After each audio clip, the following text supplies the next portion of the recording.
Hi, and welcome to my low budget explanation.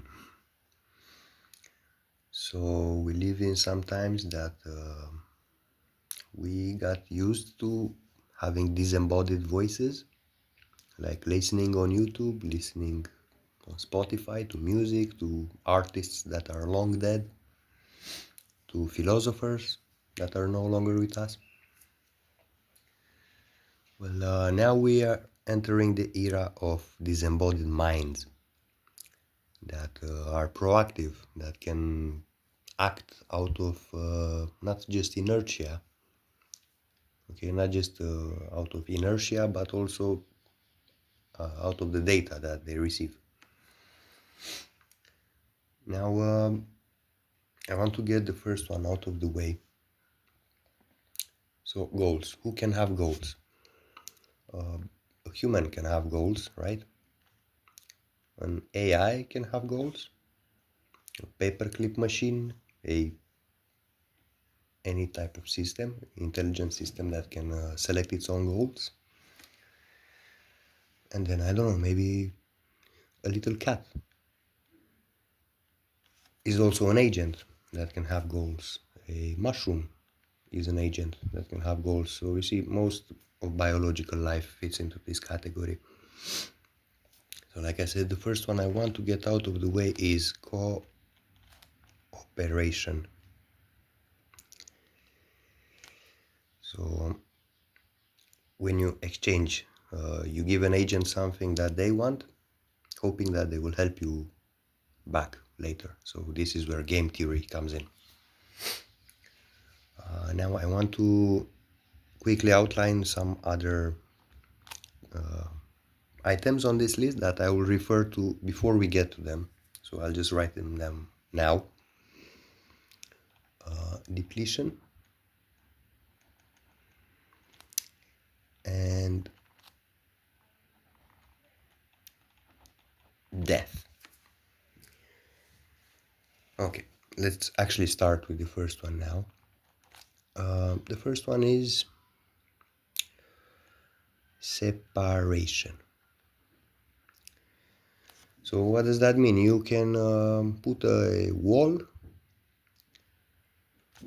and an agent will not be able to break through because it needs to break the chemical bonds, right, of the wall, and that will consume energy, and it might be without energy and it might die.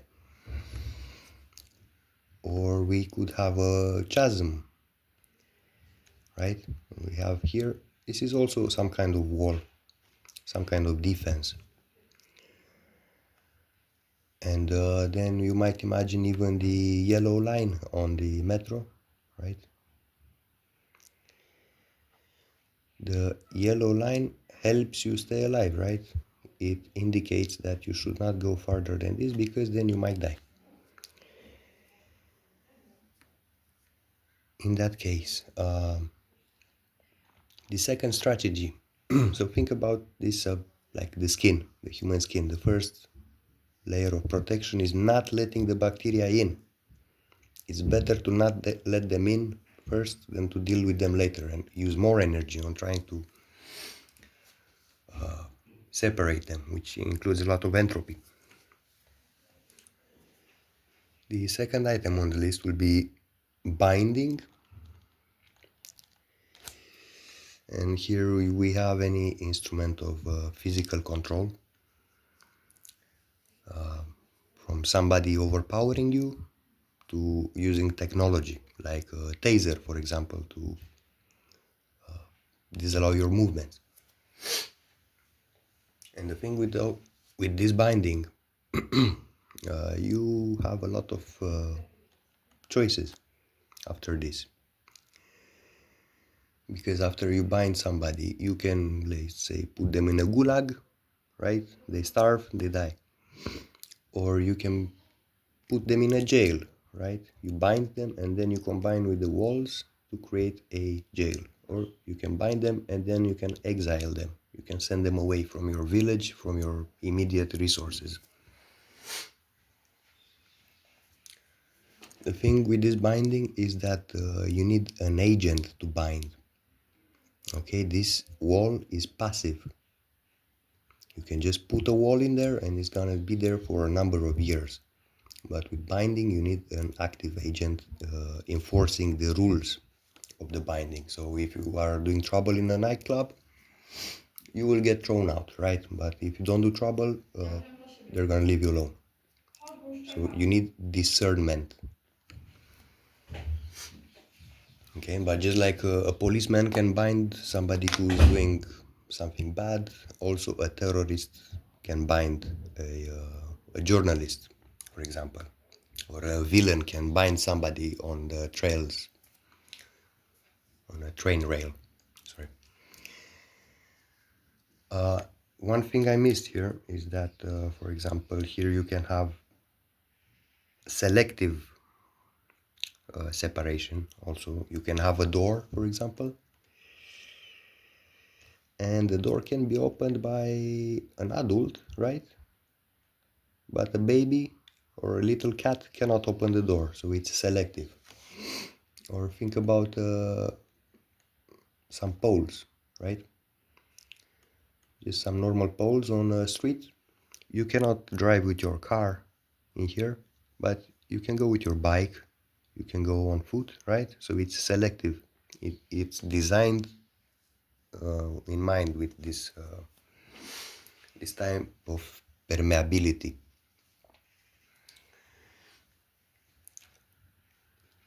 To move on, next we have direct chemical modulation. And that means basically you can give somebody hormones or certain manufactured drugs, synthetic pharmacy chemicals, and you will change their mood. If you change their mood, you change their goals, you change their inner landscape, to say so. And this can be again used for bad things, and it can be used for good things. You can save somebody from crippling depression, or you can give a baby heroin, you know, so it doesn't cry. Or you can give heroin to somebody who is in a lot of pain, and this way you make it more manageable.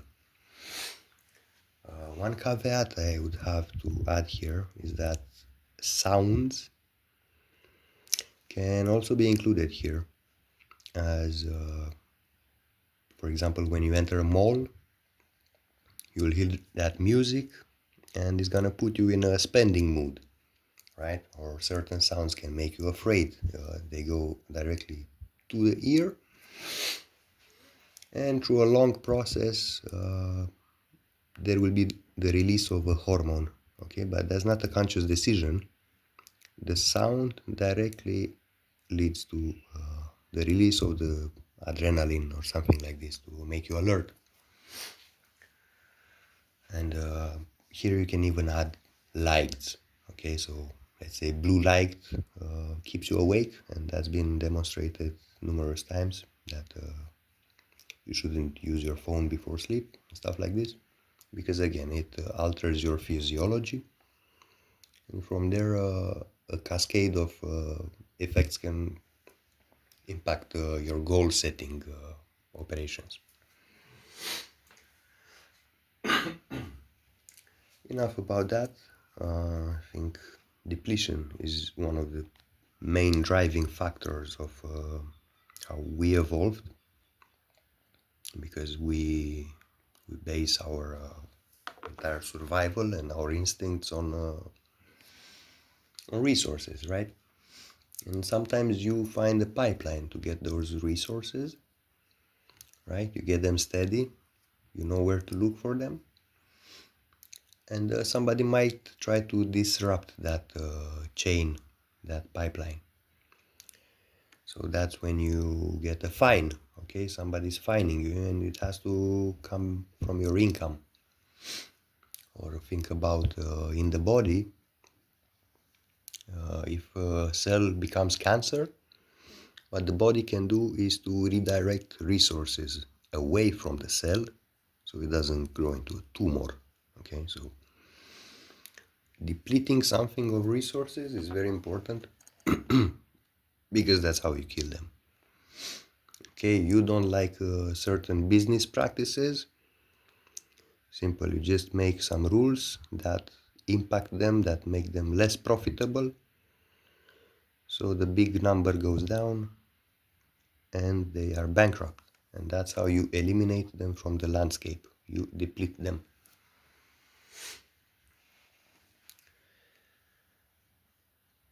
Yeah, that's about it. That's about it about this one. So it's all tariffs and all trade wars and everything, financial aggression, anything that is included in here.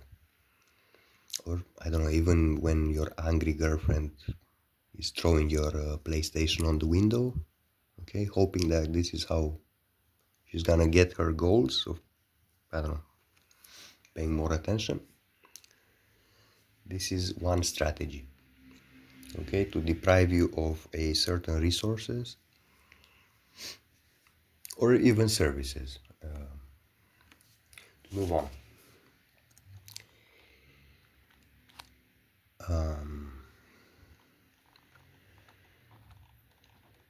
Okay, maybe this is not the best word to summarize it, but what I include here is anything that is soft power. Okay, when you kind of got a hand on somebody, anything that includes, let's say, devotement.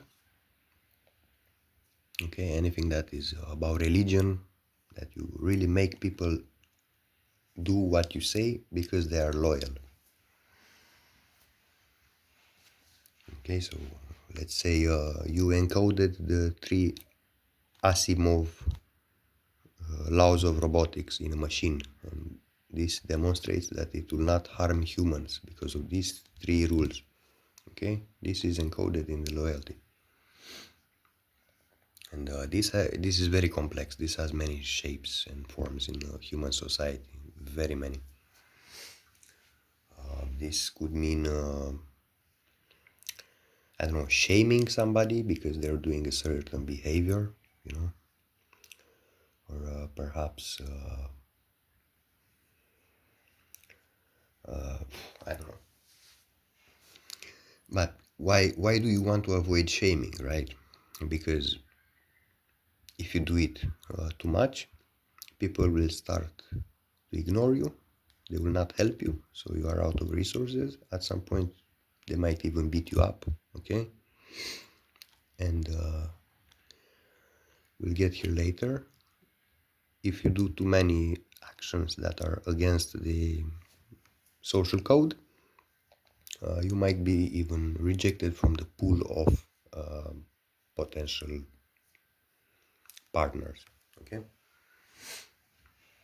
and we've seen that in women, for example, they have this shared network of like who to avoid and who to kind of who is pre-selected, if I'm to use this language. Okay. My next item is perception.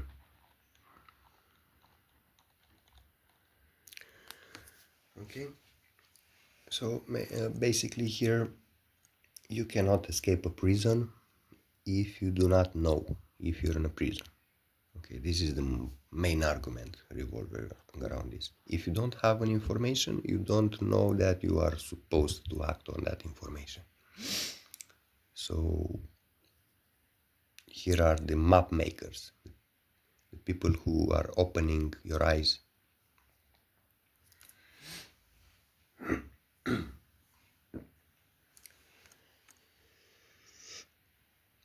In that sense,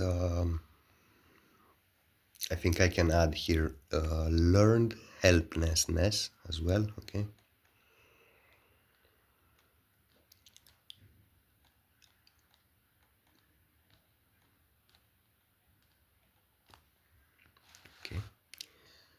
So this is a very important factor because you basically are blind to some paths that you can take.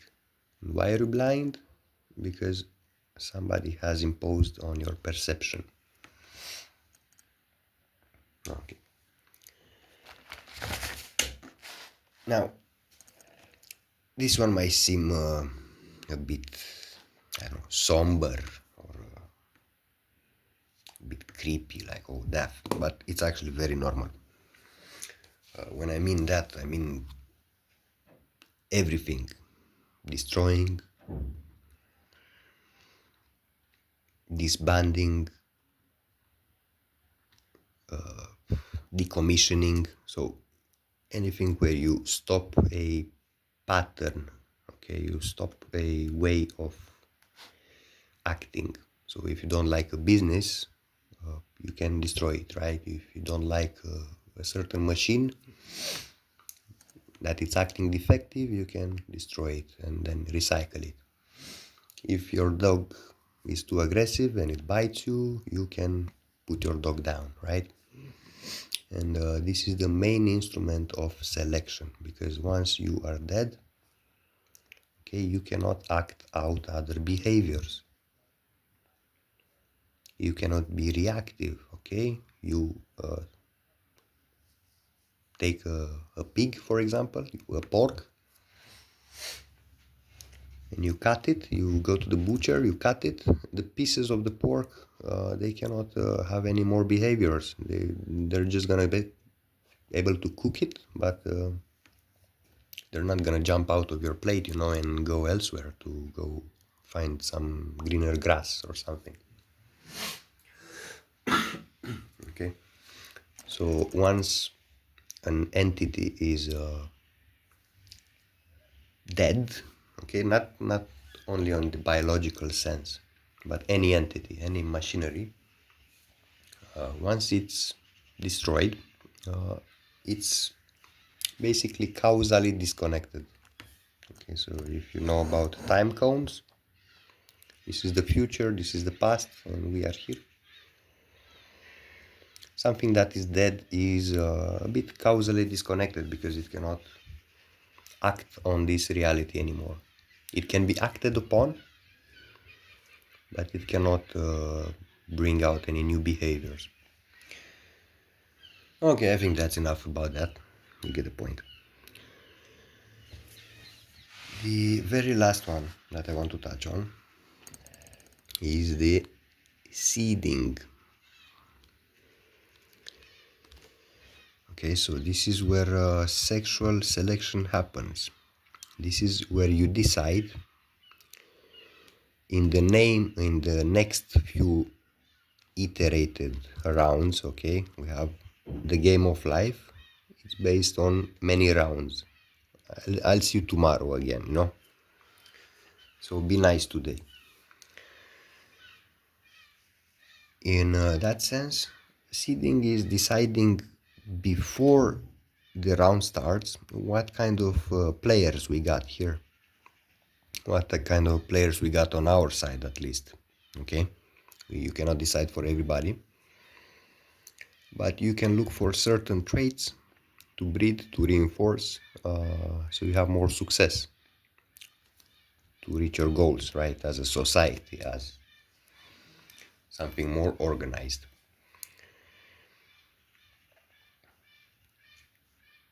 So here I could include some controversial things, such as eugenics. Okay, any kind of gene modification, and again, this is not only for humans, like designer babies. This is also agriculture. We've been doing this for many thousands of years. This is why we got banana. This is why we got onion and all our current diet. Those things did not exist, okay? We brought them into reality because we decided what will be next. Let's pick more of this and less of this. Okay, and fine tuning like this gave us some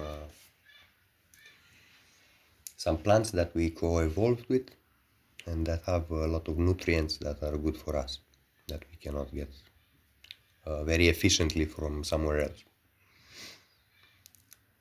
So again, all these 8 strategies together with the number 0, which I put at the beginning for a reason, all these strategies are always being used, okay, in society, in everywhere, and they have been used for a long time,